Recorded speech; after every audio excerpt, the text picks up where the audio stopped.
Alright everyone, it's time for a little bit of a motivational speech as well as for some life advice. This mainly relates to romantic relationships, although it goes a little bit further than that. For example, let's look at politics. Being true to yourself, having your particular ethos, the things you're interested in, the way you live your life, etc. Let's look at politics. Why is John Fetterman effectively a pariah within his own party, even if most independent voters don't really seem to have a problem with him? Because he's the only intelligent Democrat, of course. Haha, that's why he's a pariah. Just joking.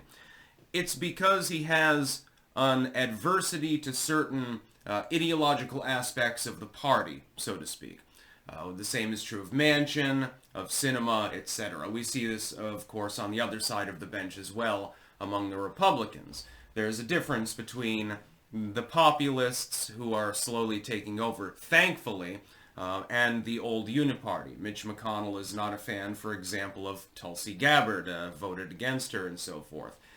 You have that sort of a diversity. I think that in people's personal lives, though, this takes on great meaning. My advice, I'm mainly talking to younger viewers, of course. I'm 36, 37. I'm old enough so that I forget my age, basically. For people that are like college age or something like that, teenagers, of which there are many watching the channel, don't get into a relationship or an entanglement with incompatibility. For example, let's say that you're a liberal dude. You wear a man bun, you practice veganism, and you cry when you watch, movies and stuff like that. You're in effect, you're basically a metrosexual or something. You see a cute chick at the bar. You get to talking with her, buy her a drink or two. She says, I voted for Trump 3 times, I'm a carnivorian, and I want to live a rural life, and you're living in the big city. I want to go and do chicken farming, or something like that. This relationship probably is not going to work out. It's all about compatibility. The fact that you find her cute is a bonus, of course, but if that's the only basis for the relationship, it's probably not going to work. I'll use myself as an anecdote, as I often do. If I'm going to be with a woman, I'm a content creator. I've got almost 500 million views just on YouTube alone. I get offers on a regular fucking basis. Sometimes it's from gay dudes. And I'm like, well, I'm not gay.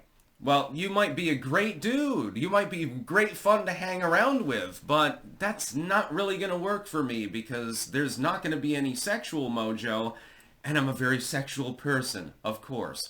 It's just not going to work because I'm straight. I'm super straight.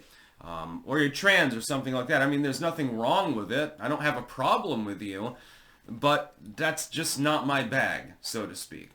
Let's say that I see someone and they slide into my DMs and they're hitting on me. And they're super, super attractive. Well, that's great. But they're also fucking brain dead. That's going to be another problem because I need good conversation. This is just the way that it is. It's just the way that I am. I've decided to be true to myself and admit to the obvious. If I'm going to be with someone, they have to be genetically female.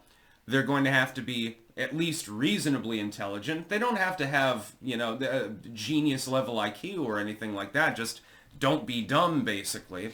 And reasonably attractive. Those are the prerequisites. And my idea of attractive is a little bit different from some people's idea of attractive.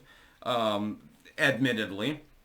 For instance, if you have like double G boobs, for me that's a turnoff.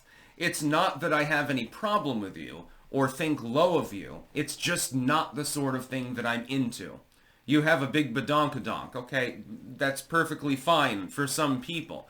There are people out there, for example, and there's a match for everyone, by the way. There are so many people in the world, everyone can find the right person, so to speak. Some people are into obese individuals.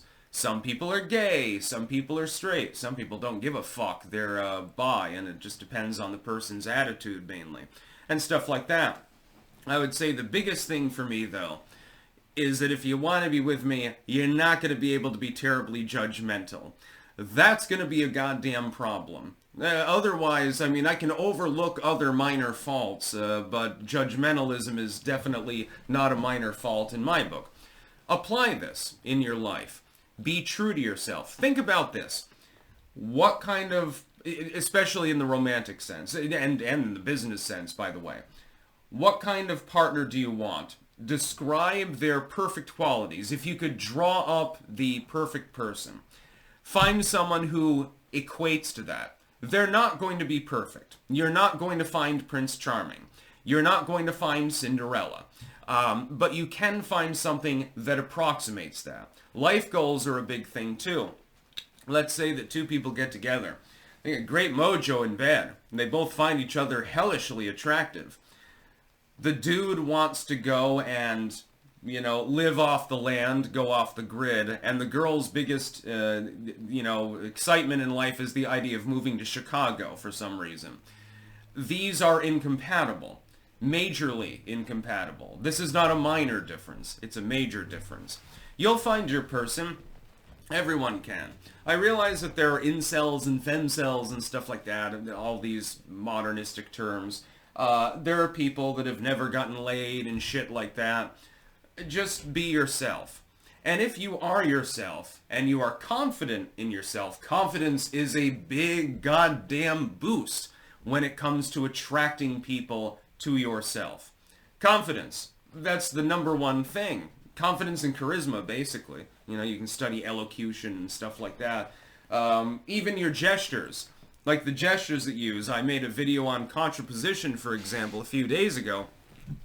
And that matters. If you're in content creation or public speaking or something like that. It doesn't matter so much as if you're in an office setting or something like that. Somebody's working in a business. Now, you probably have a coworker who's hot on you, This happens all the time. Humans are horny creatures. It's just the way that it works.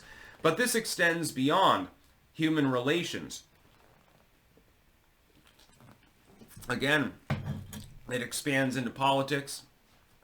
It expands into business in general. You have that same contrapositional sort of thing. It expands into literally everything. It's sort of an all-encompassing sort of ethos when you think about it. Very, very interesting. I'm digging deeper into it and trying to fathom a little bit more about this. I don't fully understand it myself, but I can give basic bitch advice at the very least, applied to relationships.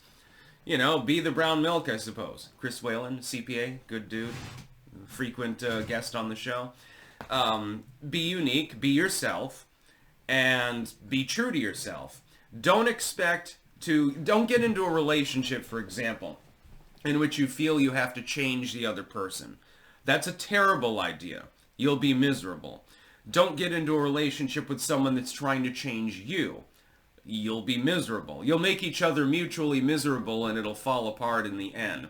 Either that or you form a codependency and it becomes an abusive relationship or something like that. I've had this experience before. Find someone who is accepting of your faults and who applauds your victories and your merits. And likewise, do the same for them. If you can form that sort of relationship, you can weather fucking anything. Otherwise, you'll either be sad or things will fall flat. You'll end up basically living out a sitcom. That's a terrible place to be. That's about all. Peace out.